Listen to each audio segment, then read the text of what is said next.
नमस्कार दोस्तों, साहित्य की दुनिया में मैं मोनिका आपका स्वागत करती हूँ। तो जो आज कहानी हम सुनने जा रहे हैं उसका नाम है तगादा, जो मुंशी प्रेमचंद जी के द्वारा लिखी गई है।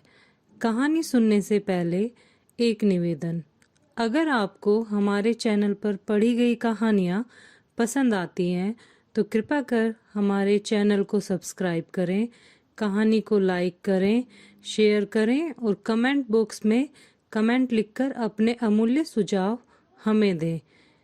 तो चलिए शुरू करते हैं कहानी तगादा।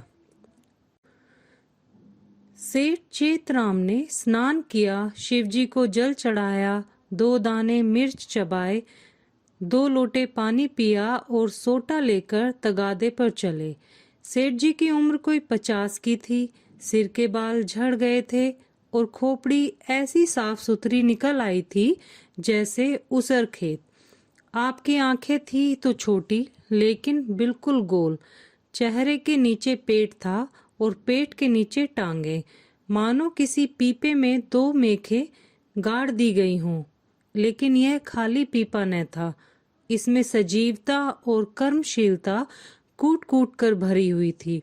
किसी बाकीदार आसामी के सामने इस पीपे का उछलना कूदना और पैंतरे बदलना देखकर किसी नट का चिगिया भी लज्जित हो जाता। ऐसी आंखें लाल पीली करते, ऐसे गरजते कि दर्शकों की भीड़ लग जाती थी। उन्हें कंजूस तो नहीं कहा जा सकता, क्योंकि जब एक दुकान पर होते तो हर एक भिखमंगे के सामने एक कौड़ी फेंक देते। हाँ, उस समय उनके माथे पर कुछ ऐसे बल पड़ जाता, आंखें कुछ ऐसी प्रचंड हो जाती, नाक कुछ ऐसी सुकड़ जाती कि भिखारी फिर उनकी दुकान पर न आता। लहने का बाप तगादा है, इस सिद्धांत के वह अनन्य भक्त थे। जलपान करने के बाद संध्या तक वह बराबर तगादा करते रहते थे। इसमें एक तो घर का भोजन बचता था, दूसरे आसामियों के माथे दूध, पूरी, मिठाई आदि पदार्थ खाने को मिल जाते थे। एक वक्त का भोजन बच जाना कोई साधारण बात नहीं है। एक भोजन का एक आना भी रख लें तो केवल इसी मद में उन्होंने अपने 30 वर्षों महाजनी जीवन में कोई 800 रुपये बचा लिए थे। फिर लौटते समय दूसरी बेला के लिए भी दूध, दही, तेल, तरकारी, उपले ईंधन मिल जाते थे। बहुधा संध्या का भोजन भी न करना पड़ता था, इसीलिए तगादे से न चूकते थे। आसमान फटा पड़ता हो, आग बरस रही हो, आंधी आती हो, पर सेठ जी प्रकृति के अटल नियम की भांति तगादे पर जरूर निकल जाते थे। सेठानी जी ने पूछा, भोजन? सेठ जी ने गरज कर कहा, नहीं, सांझ का आने पर देखी जाएगी। सेठ जी के एक किसान पर 5 रुपए आते थे। 6 महीने से दुष्ट ने सूद ब्याज कुछ न दिया था और न कभी कोई सौगात लेकर हाजिर हुआ था। उसका घर 3 कोस से कम न था, इसलिए सेठ जी टालते आते थे। आज उन्होंने उसी गांव चलने का निश्चय किया। आज बिना दुष्ट से रुपए लिए न मानूंगा, चाहे कितना ही रोए घिघियाए, मगर इतनी लंबी यात्रा पैदल करना निंदास्पद था। लोग कहेंगे नाम बड़े और दर्शन छोटे, कहलाते सेठ, चलते हैं पैदल। इसलिए मंथर गति से इधर उधर ताकते, राहगीरों से बात करते चले जाते थे कि लोग समझे वायु सेवन करने जा रहे हैं। सहसा एक खाली इक्का उनकी तरफ आता हुआ मिल गया। इक्केवान ने पूछा, कहाँ लाला, कहाँ जाना है? सेठ जी ने कहा, जाना तो कहीं नहीं है, 2 परग तो और है, लेकिन लाओ बैठ जाएं। इक्केवान ने चुभती हुई आंखों से सेठ जी को देखा। सेठ जी ने भी अपनी लाल आंखों से उसे घूरा। दोनों समझ गए आज लोहे के चने चबाने पड़ेंगे। इक्का चला। सेठ जी ने पहला वार किया, कहाँ घर है मियाँ साहब? घर कहाँ है हुजूर, जहाँ पड़ा रहूं वहीं घर। जब घर था तब था, अब तो बेघर हूँ, बेदर हूँ, और सबसे बड़ी बात यह है कि बेपर हूँ। तकदीर ने पर काट लिए हैं, लंडूरा बनाकर छोड़ दिया है। मेरे दादा नवाबी के चकलेदार थे हुजूर, 7 जिले के मालिक, जिसे चाहें तोप दम कर दें, फांसी पर लटका दें। निकलने से पहले लाखों की थैलियां नजर चढ़ जाती थी हुजूर। नवाब साहब भाई की तरह मानते थे। एक दिन वह थे, एक दिन यह है कि हम आप लोगों की गुलामी कर रहे हैं। दिनों का फेर है हुजूर। सेठ जी को हाथ मिलाते ही मालूम हो गया, पक्का फिकेत है, अखाड़ेबाज, इससे पेश पाना मुश्किल है।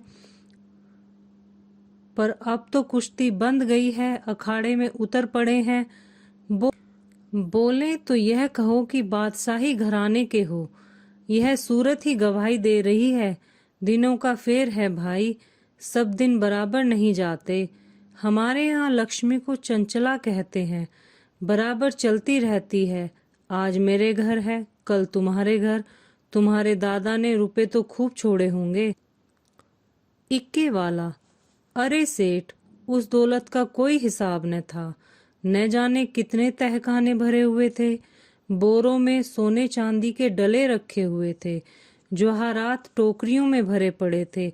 एक एक पत्थर 50-50 लाख का।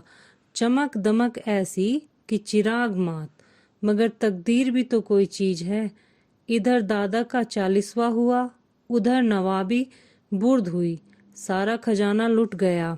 छकड़ों पर लाद लाद कर लोग जवाहरात ले गए।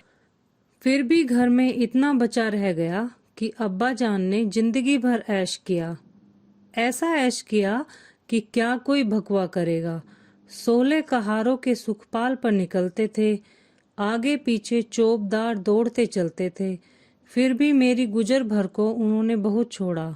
अगर हिसाब किताब से रहता तो आज भला आदमी होता। लेकिन रईस का बेटा रईस होता है। एक बोतल चढ़ाकर बिस्तर से उठता था। रात भर मुंजरे होते थे। क्या जानता था कि एक दिन यह ठोकरें खानी पड़ेंगी। सेठ, अल्लाह मियाँ का शुक्र करो भाई कि ईमानदारी से अपने बाल बच्चों की परवरिश तो करते हो। ईमान की सलामती चाहिए, नहीं दिन तो सभी कट जाते हैं।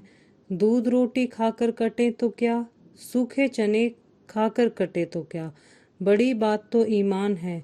मुझे तो तुम्हारी सूरत देखते ही मालूम हो गया था कि नीयत के साफ सच्चे आदमी हो। बेईमानों की तो सूरत से ही फटकार बरसती है। इक्के वाला, सेठ जी आपने ठीक कहा कि मैं ईमान सलामत रहे। इक्के वाला, सेठ जी आपने ठीक कहा कि ईमान सलामत रहे तो सब कुछ है। आप लोगों से 4 पैसे मिल जाते हैं, वही बाल बच्चों को खिलाकर पड़ा रहता हूँ। हुजूर, और इक्के वालों को देखिए, कोई किसी मर्ज में मुतलिब है, कोई किसी मर्ज में। मैंने तोबा बोला, ऐसा काम ही क्या करें कि मुसीबत में फंसे। बड़ा कुनबा है हुजूर, माँ है, बच्चे हैं, कई बेवाएं हैं, और कमाई में यही इक्का है। फिर भी अल्लाह मियाँ किसी तरह निभाए जाते हैं। सेठ, वह बड़ा कारसाज है। खां साहब, तुम्हारी कमाई में हमेशा बरकत होगी। इक्के वाला, आप लोगों की मेहरबानी चाहिए। सेठ, भगवान की मेहरबानी चाहिए। तुमसे खूब भेंट हो गई। मैं इक्के वालों से बहुत घबराता हूँ, लेकिन अब मालूम हुआ अच्छे बुरे सभी जगह होते हैं। तुम्हारे जैसा सच्चा दीनदार आदमी मैंने नहीं देखा। कैसी साफ तबीयत पाई है तुमने कि वाह वाह। सेठ जी की लच्छेदार बातें सुनकर इक्के वाला समझ गया कि यह महाशय परले सिरे के बैठकबाज हैं। यह सिर्फ मेरी तारीफ करके मुझे चकमा दिए जाते हैं। अब और किसी पहलू से अपना मतलब निकालना चाहिए। इनकी दया से तो कुछ ले मरना मुश्किल है, शायद इनसे भय से कुछ ले मरूं। बोला, मगर लाला, यह न समझिए कि मैं जितना सीधा और नेक नजर आता हूँ उतना सीधा और नेक हूँ भी। नेकों के साथ नेक हूँ, लेकिन बुरों के साथ पक्का बदमाश हूँ। यूं कहिए आपकी जूतियां सीधी कर दूं, लेकिन किराए के मामले में किसी के साथ रियायत नहीं करता। रियायत करूं तो खाऊं क्या? सेठ जी ने समझा था, इक्के वाले को हत्थे पर चढ़ा लिया। अब यात्रा निर्विघ्न और निशुल्क समाप्त हो जाएगी। लेकिन यह आलाप सुना तो कान खड़े हुए। बोले, भाई, रुपए पैसे के मामले में तो मैं भी किसी से रियायत नहीं करता, लेकिन कभी कभी जब यार दोस्तों का मामला आ पड़ता है तो झक मारकर दबना ही पड़ता है। तुम्हें भी कभी कभी बल खाना ही पड़ता होगा। दोस्तों से बेमुरौवती तो नहीं की जाती। इक्के वाले ने रूखेपन से कहा, मैं किसी के साथ मुरोवत नहीं करता। मुरोवत का सबक तो उस्ताद ने पढ़ाया ही नहीं, एक ही चंचूल है। मजाल क्या है कि कोई पैसा दबा ले। घरवाली तक को तो मैं एक पैसा देता नहीं, दूसरों की तो बात ही क्या। और इक्के वाले अपने महाजन की खुशामद करते हैं, उनके दरवाजे पर खड़े रहते हैं। यहाँ महाजनों को भी धता बताता हूँ, सब मेरे नाम को रोते हैं। रुपए लिए और साफ डकार गया। देखें अब कैसे वसूल करते हैं बच्चा। नालिश करो, घर में क्या धरा है, जो ले लोगे। सेठ जी को मानो जूड़ी चढ़ आई। समझ गए यह शैतान बिना पैसे लिए न मानेगा।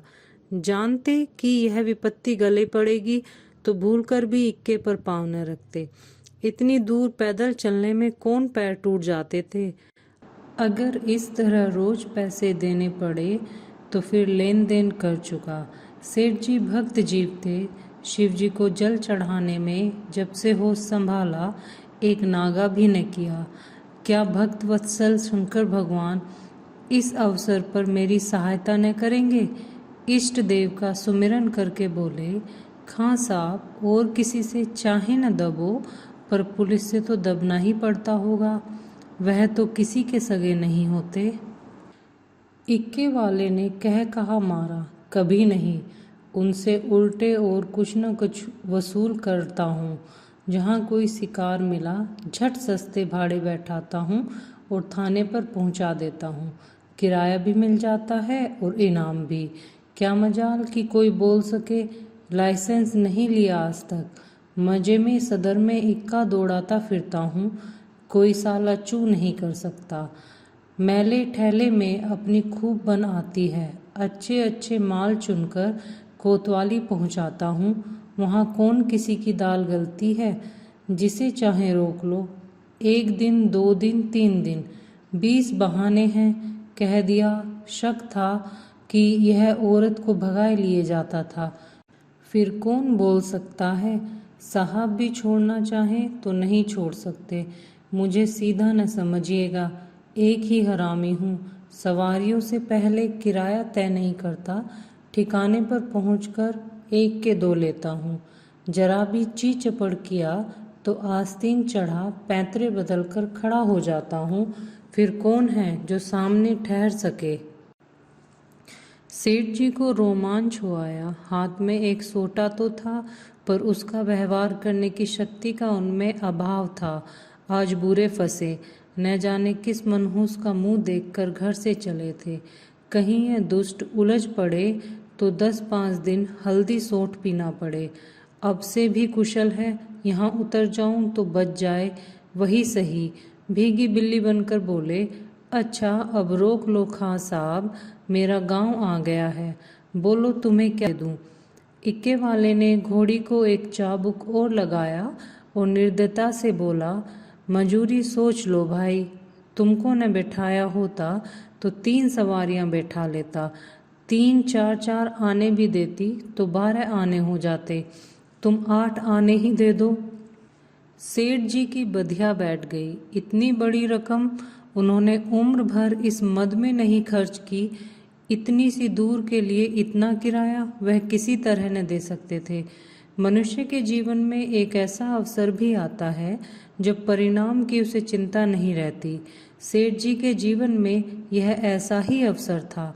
अगर आने दो आने की बात होती तो खून का घूंट पी कर दे देते, लेकिन 8 आने के लिए कि जिसका द्विगुण एक कलदार होता है। अगर तू मैं ही नहीं हाथापाई की भी नौबत आए तो वह करने को तैयार थे। यह निश्चय करके वे दृढ़ता के साथ बैठे रहे। सहसा सड़क के किनारे एक झोंपड़ी नजर आया। इक्का रुक गया। सेठ जी उतर पड़े। कमर से एक दुअन्नी निकालकर इक्केवान की ओर बढ़ाई। इक्केवान ने सेठ जी के तेवर देखे तो समझ गया ताव बिगड़ गया। चाशनी कड़ी होकर कठोर हो गई है। अब यह दांतों से लड़ेगी। इसे चुबल कर ही मिठास का आनंद लिया जा सकता है। नम्रता से बोला, मेरी ओर से इसकी रेवड़ियां लेकर बाल बच्चों को खिला दीजिएगा। अल्लाह आपको सलामत रखे। सेठ जी ने एक आना और निकाला और बोले, बस अब जुबान नहीं लाना, एक कोड़ी भी न दूंगा। इक्के वाला, नहीं मालिक, आप ही ऐसा कहेंगे तो हम गरीबों के बाल बच्चे कहाँ जाएंगे? हम लोग भी आदमी पहचानते हैं हुजूर। इतने में झोपड़ी में से एक स्त्री गुलाबी साड़ी पहने पान चबाती हुई निकल आई और बोली, आज बड़ी देर लगाई।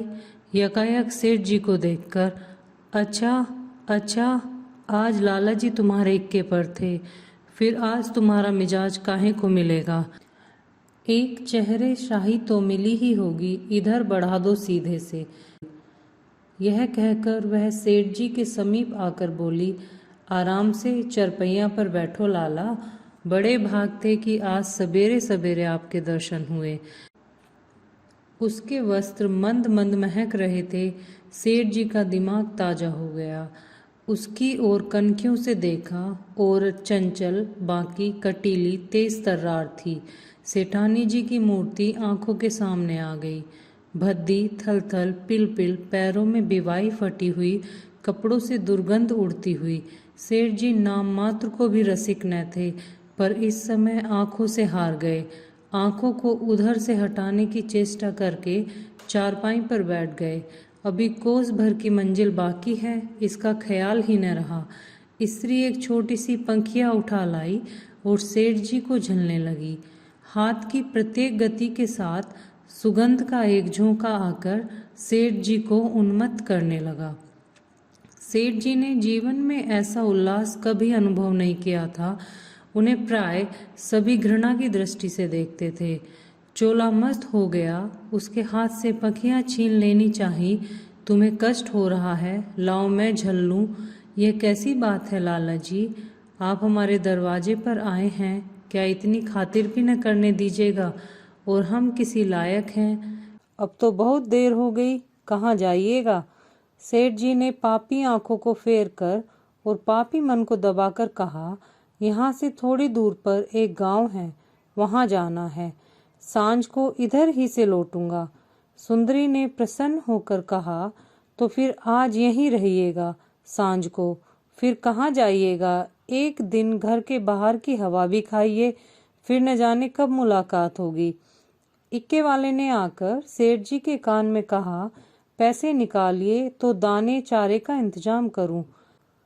सेठ जी ने चुपके से इकन्नी निकाल कर दे दी।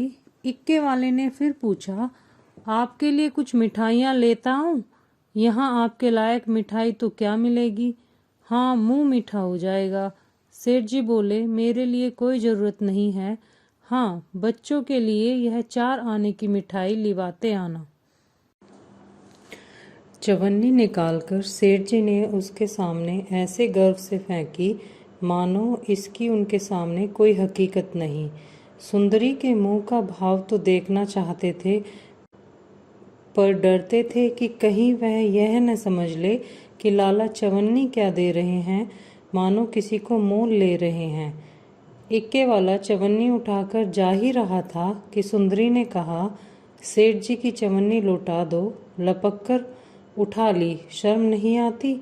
यह मुझसे रुपया ले लो, 8 आने की ताजी मिठाई बनवा कर लाओ। उसने रुपया निकाल कर फेंका। सेठ जी मारे लाज के गड़ गए। एक इक्केवान की भटियारिन, जिसकी टके की भी औकात नहीं, इतनी खातिरदारी करे कि उनके लिए पूरा रुपया निकाल कर दे दे। यह भला वे कैसे सह सकते थे। बोले, नहीं नहीं, यह नहीं हो सकता, तुम अपना रुपया रख लो।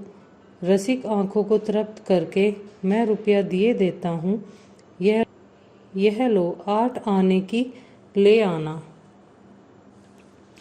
इक्केवान तो उधर मिठाई और दाने चारे की फिक्र में चला। इधर सुंदरी ने सेठ से कहा, वह तो अभी देर से आएगा लाला, तब तक पान तो खाओ। सेठ जी ने इधर उधर ताक कर कहा, यहाँ तो कोई तंबोली नहीं है। सुंदरी उनकी ओर कटाक्षपूर्ण नेत्रों से देखकर बोली, क्या मेरे लगाए पान तंबोली के पानों से भी खराब होंगे? सेठ जी ने लज्जित होकर कहा, नहीं नहीं, यह बात नहीं, तुम मुसलमान हो ना। सुंदरी ने विनोद में आग्रह से कहा, खुदा की कसम, इसी बात पर मैं तुम्हें पान खिलाकर छोड़ूंगी।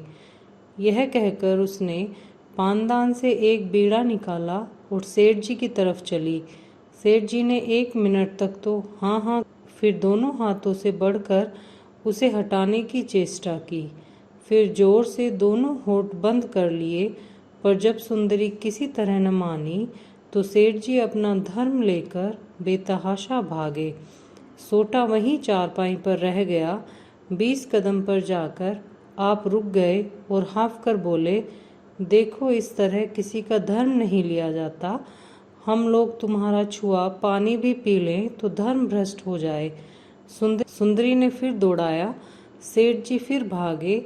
इधर 50 वर्ष से उन्हें इस तरह भागने का अवसर न पड़ा था। धोती खिसक कर गिरने लगी, मगर इतना अवकाश न था कि धोती बांध लें। बेचारे धर्म को कंधों पर रखे दौड़े चले जाते थे।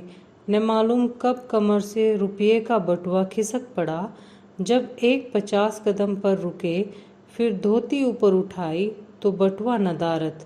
पीछे फिरकर देखा, सुंदरी हाथ में बटुआ लिए उन्हें दिखा रही थी और इशारे से बुला रही थी, मगर सेठ जी को धर्म रुपयों से कहीं प्यारा था। 2-4 कदम चले, फिर रुक गए। यकायक धर्म बुद्धि ने डांट लगाई, थोड़े रुपए के लिए धर्म छोड़े देते हो, रुपए बहुत मिलेंगे, धर्म कहाँ मिलेगा। यह सोचते हुए वह अपनी राह चले, जैसे कोई कुत्ता झगड़ालू कुत्तों के बीच से आहत दुम दबाए भागा जाता हो और बार बार पीछे फिरकर देख लेता हो कि कहीं वे दुष्ट आ तो नहीं रहे। इसी के साथ कहानी समाप्त होती है। कहानी सुनने के लिए आपका धन्यवाद।